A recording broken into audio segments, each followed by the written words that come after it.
Welcome to Amar Santosh Peace and Wisdoms. May this laughing Buddha bring peace and harmony in your life.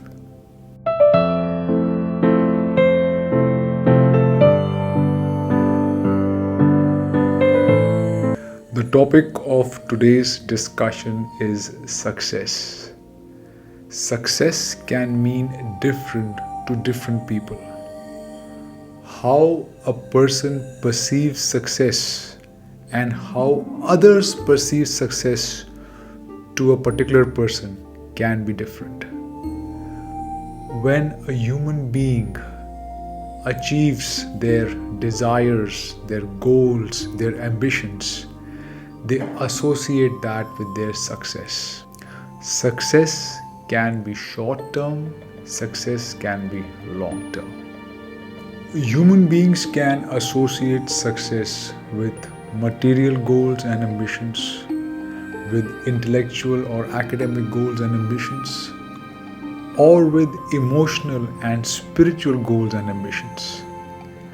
And once the human beings achieve their desired goals in any capacity, they achieve material happiness, they achieve emotional happiness, and they also can achieve spiritual happiness.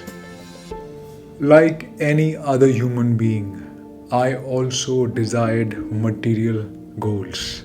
I also desired material happiness, and I worked towards getting it. But once I achieved my material goals, those were short lived. They became a means to me to lead a decent life. The spiritual happiness is what has always remained with me in my mind, my heart, and my soul. I would like to share with you my spiritual success and spiritual happiness journey and how it has shaped my thinking as a human being to do good. Like any other human being, I also desired material goals. I also desired material happiness, and I worked towards getting it. But once I achieved my material goals, those were short lived. They became a means to me to lead a decent life.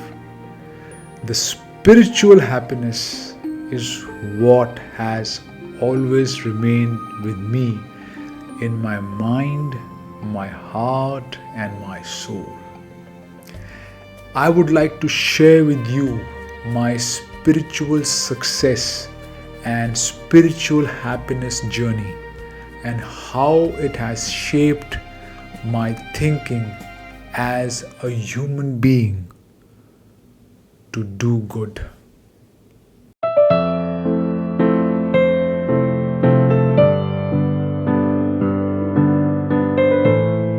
The seed of spiritual happiness came to me as a child. There was a life event where the seed started sowing. My mother was a disciplined lady and was a school teacher. Like any other mother, she loved her kids, that is, me and my sisters. My mother was a guiding force for me, whom I always approached for help, support, and guidance as a kid. My mother, whom I addressed Mummy, developed diabetes at an early age. This was a result of her giving birth to 3 kids as a cesarean birth. But Mummy was a disciplined lady and she tried to take care of her health as much as possible. One day when me and my sisters as school kids came back from school, it was not a normal day. Our father came home early from office and we witnessed our mother in excruciating pain. While at school, my mother got a rusted nail had inserted into her ankle, and since she was diabetic, the wound had got ugly and she was in excruciating pain. I had never seen my mother in such pain. I fairly remember my mother and my father talking to each other in a separate room where they were deciding to go to the hospital to address the injury. My father, whom I addressed Daddy, took an immediate decision and he took my mother to the hospital. While he took my mother to the hospital, our grandmother came to our support. We were very small kids. I was 8 years of age. My younger sisters were 6 and 3 years of age. We needed an emotional support from a family member. That evening is one of the worst evenings I would count in my life. When my father came back with my mother in a nursing home van. As my mother was brought into the house, we could see her in excruciating pain. Because the wound has taken a bad shape, the doctors decided to cut that portion from that ankle so that gangrene is not developed. And the word gangrene I heard while my father was addressing the issue to my grandmother. We had never as kids seen our mother in such pain. It was an emotional turmoil for us. Being the eldest of the siblings, I tried not to cry. But my sisters could not hold themselves and they bursted out in tears. Seeing them, an emotional outburst came from me also, and we cried and cried with our grandmother besides us.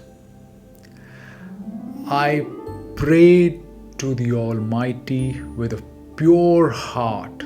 An 8-year-old kid can only pray with a pure heart to please take care of my mother and to help get her rid of the pain she was undergoing. The process of Mummy's wound getting healed took time. With daily 2 wound dressings to be done, my dad took real great care of my mother. And we also got a very strong support from our dear grandmother. Then the moment of reflection came in time when our mother's wound almost healed up. And we could see that the pain, the agony slowly started reducing. And a moment of happiness came in my face and my sister's face as the pain and agony of our mother got reduced. We continuously prayed to the Almighty. We continuously as kids prayed to the Almighty because my mother and my father were real God-fearing people. and that is what we had taken from them. We only had strong prayers to make to the Almighty.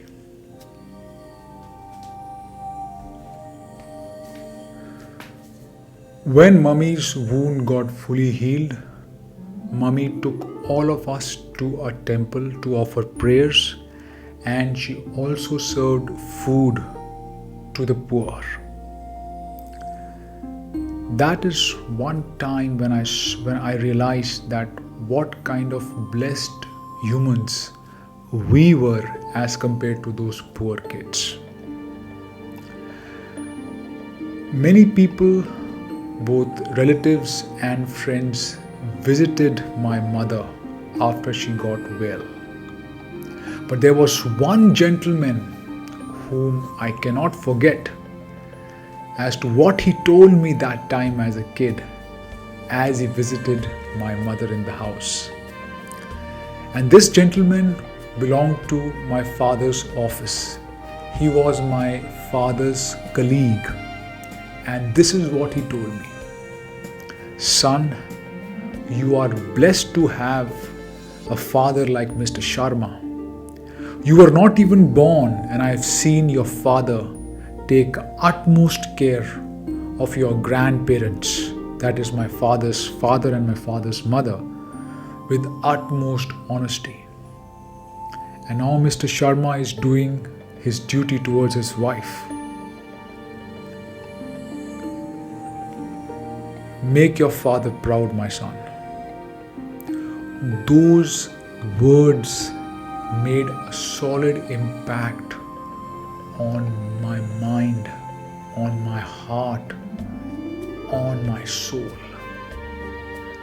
The heart of an 8-year-old kid is like a soft clay filled with emotions, and it can be bended as you desire. So was mine. At that age, I made an emotional and spiritual appeal to myself that I will make it a point that I will be there when my parents get old, and I will take care of them. Again, it was an emotional outburst by a child. But the seed of spiritual happiness had been sown.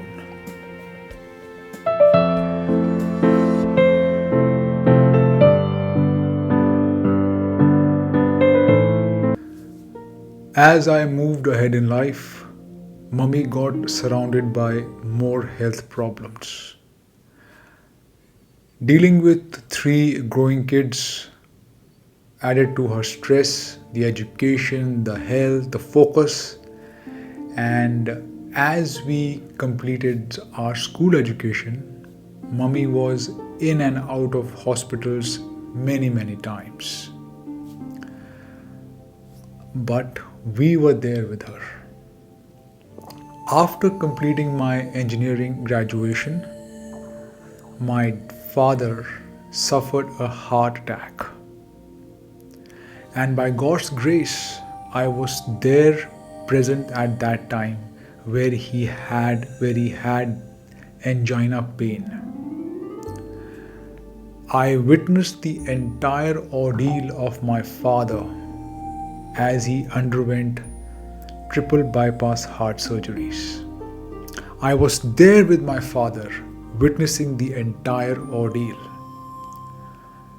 Since I had grown into manhood, I also became a strong support for my mother because she herself was dealing with health problems, and now with my father undergoing a major health disaster, bypass heart surgery, my mother needed a strong support.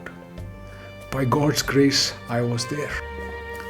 After going through my father's bypass heart surgery ordeal, I got a chance to go to America as a software consultant.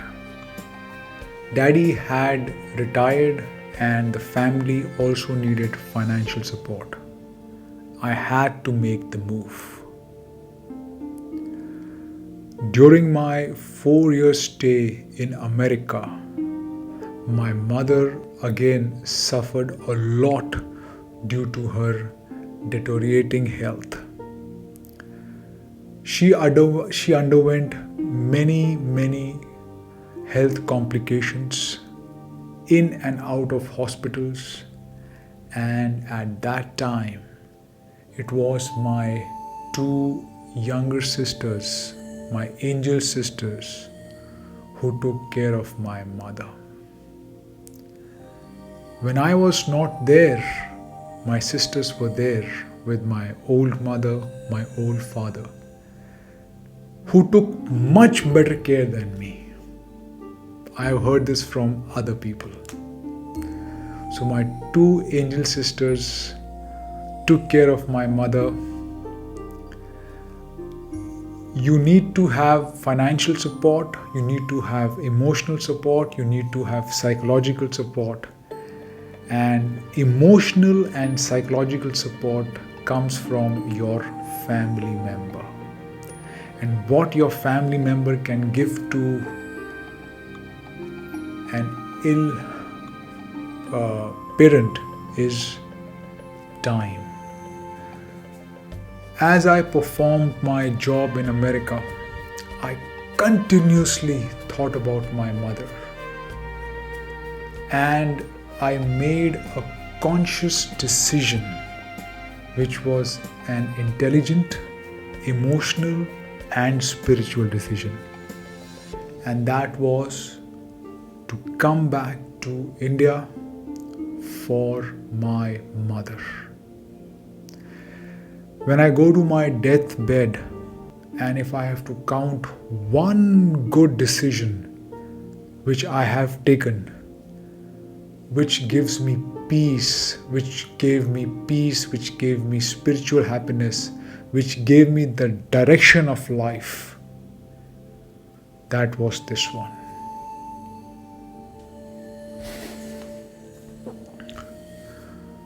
Mummy's health had started deteriorating, and Daddy also was dealing with old age problems. A good part was that my younger sister got admission into a medical college, but that was far away from home. So my coming back and being with my parent was the right decision and the call of the time. Life is quite strange. We all have desires. We want a good life. We want a good job. We want a good career. We want good friends. We want good family. We want good health. We want good financial freedom. But do we get everything? We need to make a balance. And there is one thing which is associated with your spiritual happiness. That is what a person pursues, and that is what I pursued. Mummy in time lost her kidneys and she went on dialysis, which is a very painful procedure. She would go to dialysis thrice a week, and dialysis itself would lead to many complications. 6 long years, thrice a week, my mother underwent the dialysis ordeal. And me and my sister were always present with her. We thank God, we thank life that we got an opportunity to be with our mother when she went through so much agony and pain. And that brought spiritual peace to both of us. After my mother's demise, my responsibility towards my father grew more. With one parent gone, one part of my heart and one part of my soul had gone. And the love towards my old father became more. We had also witnessed how my old father had taken care of my sick mother. Though my father was a shy person, he was a reserved man, but as his son, I could read his eyes, I could read his body language. And he was most happy when his children were beside him, me or my younger sisters.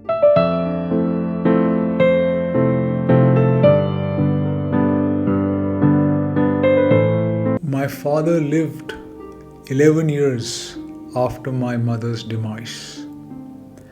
And during these 11 years, I and my sister were always present with my father. We took care of our father as our own child. And the year my father died, 1 year before when we celebrated his birthday, my father was crying when we were celebrating his birthday, and this is what he told us: that you have given to me the most priceless commodity of this world, and that is time. You have devoted time to me.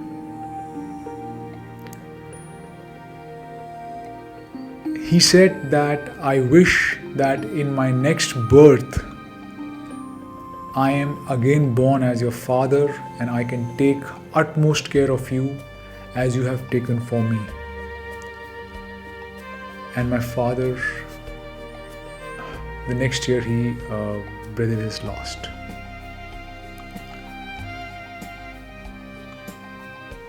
We did not do any favor to our parents by devoting time or by taking care of them. I remember a long time back as a small child when I was sick and I had developed high fever, and my mother was sitting beside me all the time. So I told my mother that, "Mummy, it's been almost 2-3 days. You can go and no, I am feeling well now." This is what my mother told me. You cannot forget certain things which your parents say to you as children. That, "Son, your pain is my pain. If something happens to you, I feel that I am feeling that pain. So I am not doing a favor to you. Your pain is my pain." Similarly, my mother's pain was my pain. My father's agony was my agony. And that is how I have achieved spiritual success, spiritual happiness. While taking care of my mother during her ill health, I have witnessed many noble humans coming from all walks of life, coming from all backgrounds, from all religious backgrounds, taking care of their parents. And they took care of their parents because their parents' pain was their pain. When I am going to die, before my last breath, I am going to, if I have to count my success, material success, fame, whatever, the only success will remain with me when I go in my heart would be the spiritual success, the spiritual happiness which I have witnessed by taking care of my old parents. And the seed was sown as a young child. Remembering both my father, my late father, and my late mother, I tried to do noble good acts as much as I can.